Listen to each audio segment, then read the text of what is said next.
Baik,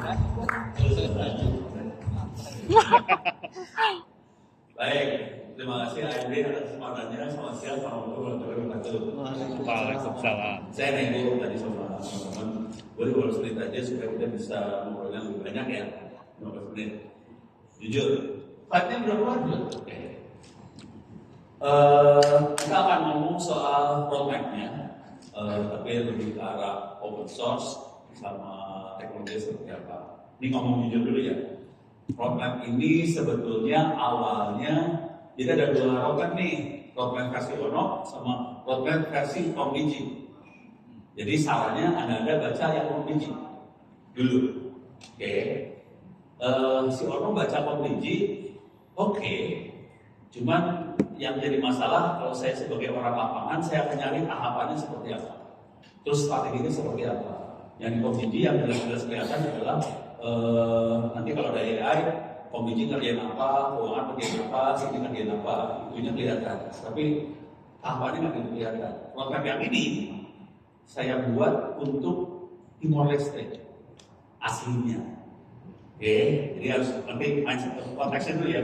Saya buat Timor Leste supaya Timor Leste bisa mandiri. Jadi urusannya gimana kita bisa bikin ekosistem dan itu sangat eksplisit harus open source supaya kita bisa berdaulat. Terus juga kunci satu lagi manusia, kuncinya di situ ya. Oke, ini dikasih nama gotong royong ya, soalnya kan ini bukan kondisi ya. Oke, next. Oke, kondisi hari ini ngomong dulu ya. Penetrasi internetnya udah gede, 80% lebih. Kemudian putaran duit di ekonomi digital gede, 80 miliar. Terus potensi AI juga ratusan miliar. Oke, jadi potensinya gede banget. Oke, terus AI bisa jadi alat dari rakyat untuk rakyat bukan rakyat. Oke, dan kalau Anda lihat di platform-platform AI, Hugging Face dan sebagainya, itu banyak teman-teman yang mulai kontribusi buat bikin model dan sebagainya. Jadi yang itu yang keren banget. Oke, dan itu modelnya bisa kita download free. Contoh yang paling keren tadi saya bilang tadi di luar ada Reason AI. Itu modelnya Gema. Dari Gema itu kan juga free kan, bisa kita download. Open source enak banget. Terus tujuan utamanya di sini adalah kedaulatan bangsa Indonesia. Jadi ya, masalah besarnya adalah manusia. Oke, ini ngomong kenyataan dulu ya. Lucu sih yang ini. Jadi contoh ini, contoh sebagian besar perusahaan akan malas pakai AI karena mikirnya mahal. Kejadiannya waktu itu saya diundang sama Kemlu. Oke. AI seperti apa? Berkami dong, ya seperti apa? Kita bisa pakai Olama kalau mau open source ya, buat gantiin si ChatGPT. Bisa pakai Olama, buat demoin langsung. Selesai 2 jam ngomong, terus dari itu turun, dari itu mereka ngomong, no, bisa nyoba soal kata. Oke, itu ada mesin kata? Ada. Ini mesin tanpa GPU ya. Jadi lu bayangin visual AI mesin tanpa GPU. Oke, bisa berapa lama visualnya? 30 menit selesai. Terus langsung si ChatGPT-nya jalan, langsung dipraktekin, ini doang. Iya, memang bikin gimana? Dan tampilannya udah kayak si ChatGPT ini, pakai Olama, pakai Power BI ya, pakai ChatGPT. Oke. Jadi intinya sebagai besar orang nggak berani masuk AI tadi, soalnya udah ada mindsetnya mahal lah, susah lah, takut lah, segala macam. Yang kedua, yang saya juga agak kaget, ini kemarin sama teman-teman media, kebetulan ada teman-teman Astra undang media, saya diminta ngasih ceramah buat media. Oke. Ceritanya nggak malu sih sebetulnya. Saya kira-kira begini ceritanya. Media tidak sadar bahwa AI, pakai kayak ChatGPT bisa, tapi ini saya nggak bisa ChatGPT ya. Gue pakai Olama, jadi pakai LLM lokal. Jadi bahasa saya gue bikin LLM lokal, kita bisa bikin berita cuma caranya gini. Ada demo, peserta 100.000, korban 1 orang, terus demonya tentang apa, tuntutannya apa, so gitu kan poin-poinnya apa, tolong diparafrase jadi berita, keluar katanya, itu redaksi kaget, bisa jadi apa, kayak gitu. Jadi masalahnya mereka rata-rata tahu yang namanya AI, tapi tidak tahu bahwa gimana cara makainya. Gitu ya, beres ya. Oke, jadi masalahnya di SDM, nanti waktu di instalasi juga kita punya masalah di SDM. Oke, next. Ini next itu pakai voice mode ya. Kunci yang paling harus kita pegang adalah open source.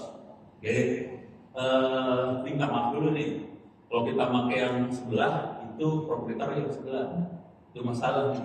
Ya, kita beruntung di AMD ini kan nyebut merek ya, karena disponsori. Dia makanya open source, itu yang pertama. Oke, open source konstruksinya apa? Kita semua bisa rame-rame edit supaya lebih bagus. Itu open source, keren ya. Terus masyarakat bisa ikutan bareng, komunitas bisa bareng, dan relawan, operasi, crowdfunding jalan, gitu ya. Nah, dataset yang lokal itu kita udah mulai banyak. Ada sahabat AI lah, di Hugging Face bisa kita lihat. Jadi ini kita udah mulai banyak nih yang lokal-lokal. Konsekuensinya bahasa Indonesia jadi enak, jadi gampang nih. Ini buka-bukaan dulu ya, jujur dulu. Saya juga pemula, di level ini masih pemula. Gue lagi belajar cara fine tuning. Jadi saya lagi belajar fine tuning juga. Ternyata nggak susah-susah amat juga fine tuning. Konsekuensi kalau kita bisa fine tuning, kita bisa bikin modelnya spesifik buat kebutuhan kita sendiri. Jadi kita bisa bikin file JSON, kita harus masukin inputnya apa, outputnya apa, di run, dipakai lama, langsung modelnya dapat lagi. Tapi udah dicun buat kebutuhan kita banget. Nah ini model-model yang kayak gitu kita butuh banget. Kenapa kita butuh itu? Supaya AI-nya bisa spesifik buat kebutuhan kita di corporate kita. Gitu ya, beres ya. Nah, untuk ini yang lagi saya kerjain beneran, ini asli beneran dikerjain.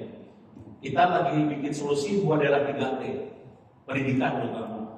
Jadi sekarang ini solusinya adalah kita bikin perusahaan digital, ada buat tryout model, ada Wikipedia offline, terus ada simulasi buat fisika, matematika segala macam, bentuknya browser offline semua disebarin free.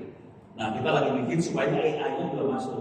Cuman kita masih mikirnya pakai CPU only gitu ya. Jadi saya agak kaget bukan di luar. Ada Ryzen AI ternyata keren juga nih ya. Gua lagi nih ada versi murah. Biasa. Ternyata $500 gajinya nih harganya. Itu di pojok sebelah sana, di sebelah kanan itu. Orang Taiwan. Jadi dulu ngomong bahasa Inggris. Gitu ya. Taiwan bahasa Inggris ternyata ya. Iya. Dan beres ya. Itu $500 masih menarik banget. Itu yang mungkin kalau menarik akan kita coba sih buat yang daerah 3T. Kondisi hari ini kita nyebarin itu udah ratusan sekolah sih udah mulai pakai. Cuman AI-nya belum ada nih. Nah kita lagi mencoba. Sekarang ini saya lagi mikirnya pakai model yang belakangnya 200M, 600M. Aduh, rakyat ya. Terus ya. Jadi ini yang lagi kita jalanin yang offline ini supaya kita bisa bikin sekolah-sekolah bisa offline tanpa sekali. Next. Nah, supaya bangsa ini bisa kuat. Nah ini nggak ada di minta maaf nih.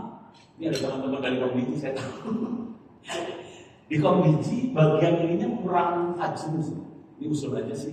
Kalau kasih tahu ke Komdigi supaya lebih tajam nih.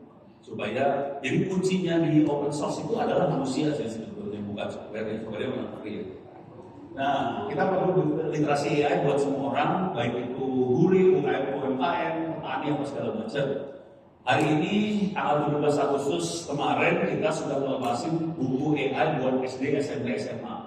Sebetulnya asal muasalnya karena Pak Gibran minta supaya ternyata bagus juga dia ngasih usulnya agak mencengangkan, ya oke lah. AI masuk ke kurikulum kan, Dignasnya tidak berhasil bikin buku, ada kita bikin bukunya AI buat SD, SMP, SMA. Hari ini saya lagi nulis buat SMK-nya. Yang SMK-nya agak berat karena itu dimasukin Python segala macam masuk di situ.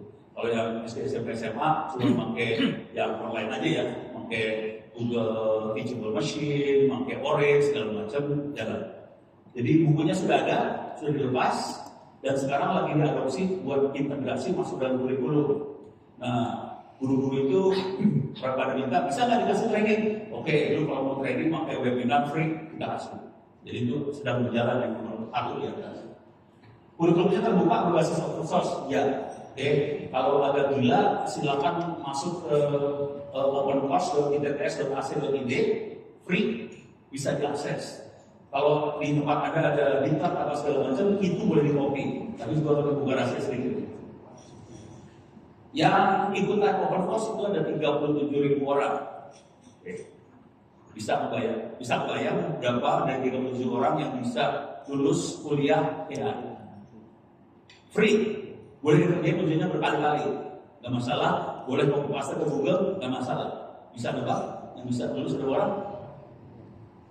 Tidak tahu? 5. Ya, dari 37.000 orang. Cuma segitu. Jadi masalah kita tuh bukan masalah nggak ada ilmu sih. Ternyata untuk dapat sampai level itu seru. Terus kita perlu banyak pelatihan berjenjang. Ini PR kita semua sih. Jadi mudah-mudahan ada komunitas AI yang mau kerja bareng supaya bikin bangsa ini jadi pintar. Kalau teman-teman mau bergabung juga, saya senang banget. Supaya nanti ada AI yang pemula, AI yang aku segala macam. Oke. Ya, pelatihan perlu. Terus mungkin juga perlu mentoring, gear, segala macam. Targetnya 1 juta warga lulus. Ini targetnya, ini gampang banget mencapainya. Cara hitungnya gini sih sebenarnya. Ini gue buka rahasia cara hitungnya. Tadi buku AI buat SD, SMP, SMA dilupasin kan? Itu ada sekitar 250.000 sekolah. Gurunya aja ada 60.000 yang harus kita pinterin. Kalau cuman 1 juta itu gampang banget, soalnya jumlah siswa yang masuk sekolah tiap tahun 6 juta. Jadi sebenarnya ini gampang banget sih angka. Katanya si orang lagi bluffing ya 1 juta, padahal itu angka kecil banget. Soalnya setiap tahun kita punya siswa tambahan 6 juta tiap tahun. Jadi kalau satu angkatan aja harus lulus AI, 6 juta dapat sih sebetulnya. Jadi kalau itu terjadi, bangsa ini bisa gede banget. Nanti kita bisa bersaing sama Taiwan, sama Australia. Ini ada orang Taiwan ya. Ya lanjut. Nah, kalau angka praktis yang kita pakai ini buat perusahaan segala macam kalau mau masuk ke AI, angka praktisnya adalah mungkin AI itu sebenarnya spesifik ya, klasifikasi sama forecasting. Kecuali yang LLM ya, LLM kan ya sebenarnya dia lebih generatif, lebih dari forecast ya. Nah, yang konvensional lebih arah klasifikasi forecasting. Kalau buat biar bermanfaat buat orang banyak, barangkali lebih ke arah bansos, stunting kayak gitu. Oke, software yang kita pakai buat ini dua, yang sederhana namanya Orange Data Mining, free. Itu GUI, enak banget makainya. Kalau mau yang lebih bagus, bisa pakai Google Colab, pakai Python. Oke. Kalau forecasting bisa forecasting permintaan, bisa lihat stok UMKM, bisa lihat juga bottleneck pelayanan publik. Nah, yang bottleneck itu kira-kira gini. Ini agak baru ilmunya yang bottleneck. Yang kita lihat adalah bisnis proses. Terus kita ukur bisnis proses macetnya di sebelah mana. Keywordnya buat yang ini adalah proses mining. Oke, ini lumayan baru ilmunya. Kalah sama machine learning, sama data mining segala macam itu udah lama. Kalau yang proses mining relatif baru ilmunya. Dan ini kita bisa ukur banget dari proses yang berjalan. Itu macetnya di sebelah mana. Ini kayak monitoring helpdesk. Helpdesk kan dikasih ID kan, tiap masuk ada ID-nya. Jadi kita tracking ID ini sampai mana. Itu yang bottleneck-nya. Tapi prinsipnya selalu offline first. Pertama kali bikin offline, pertama kali bikin kecil. Oke. Saya di rumah makanya PC blow-on aja sih buat AI awal. Coba sekarang udah gue kasih GPU gitu. Output yang lain yang perlu kita kembangin adalah multibahasa. Kalau dashboard mungkin udah ada gampang ya, udah ada open web UI segala macam. Cuman yang model yang multibahasa yang bagusnya masih mungkin lebih banyak karena bahasa Inggris sebetulnya. Jadi ya, tapi bahasa Indonesia udah lumayan lah kayak gimana bro. Interest ini yang ini bisa dalam waktu 8 sampai 20 menit ini kalau artinya sendiri sih bangsanya sehari juga jadi sih sebetulnya. Dan kita pakai ChatGPT aja bikinin script Python buat prediksi keluar gitu ya. Jadi sehari juga bisa sih sebenarnya. Next. Oke. Supaya yang penting dari semua ini adalah ekosistemnya. Kita harus bikin ekosistem, Indonesia juga bikin ekosistem supaya bisa sustain semua proses. Jangan cuma berpikir teknologi. Soalnya teknologi adalah bagian kecil aja dari semua gerakannya. Urusan pendanaan bisa pakai crowdfunding, funding biar rame-rame dimikirnya ke arah, ini masih cita-cita ya, mudah-mudahan ini bisa terjadi dan kita harusnya bikin gerakan nasional AI gotong royong supaya kita bareng-bareng. Tapi ini istilah lama aja ya, maksudnya supaya kelihatan Indonesia-nya ada kata-kata gotong royong, ini cuma istilah doang sih. Terus jadi bikin gerakan, targetnya offline supaya bisa sama kayak internet jalan semua, pakai PC biasa bisa, videonya taruh lokal aja, semuanya bikin lokal. Karena lokal ini kondisi Indonesia hari ini dan kondisi infrastruktur yang ada dengan lokal. Kemudian data set ya, kita saling sharing data setnya, baik itu bahasa, pertanian, budaya segala macam, kita mungkin perlu bikin gesturnya buat data set buat fine tuning sih, lebih ke arah situ sih sebetulnya, supaya nanti bisa fine tuning semuanya, supaya masuk model-modelnya jadi bisa betul-betul data kita. Ini semua bisa jalan kalau ada kolaborasi kampus komunitas industri, bisa bentuk hackathon, bisa mentoring, bisa publikasi source code segala macam. Saya rasa itu yang penting, harusnya habis. Next, habis. Oh masih ada. Oke, terakhir. Tadi 1 juta warga lulus literasi, itu gampang hitungnya. 1000 proyek UMKM yang aktif AI, gampang hitungnya. Sudah tahu berapa jumlah UMKM di Indonesia? Nggak tahu, 30 juta. Jadi kalau cuma ngomong 1000 aja, gampang dapatnya. Karena UMKM ada 30 juta. Bayangin, kalau cuma 100.000 gampang. Yang 10 aplikasi publik multibahasa, gampang sih sebetulnya. 100 kecamatan 3T dengan konektivitas online pendidikan gampang, soalnya hari ini saya sudah nyebarin habis di 100 sekolah, sebenarnya udah jalan itu. Terus yang perlu lagi adalah PDP, privasi data yang buat keamanan dan juga pedoman supaya UMKM yang kecil-kecil kayak. Kenapa saya arahnya ke arah UMKM? Soalnya kalau UMKM-nya naik ke atas, Anda naik di atas pasti akan naik ke atas lagi. Jadi teknik naikin itu bukan yang atas ditarik ke atas, ada. Teknik naikin adalah yang bawah dinaikin ke atas, semua akan naik ke atas. Gitu. Pada saat itu terjadi, bangsa Indonesia pasti bisa maju. Terima kasih banyak. Habis, next. Ada. Habis. Terima kasih. Terima kasih.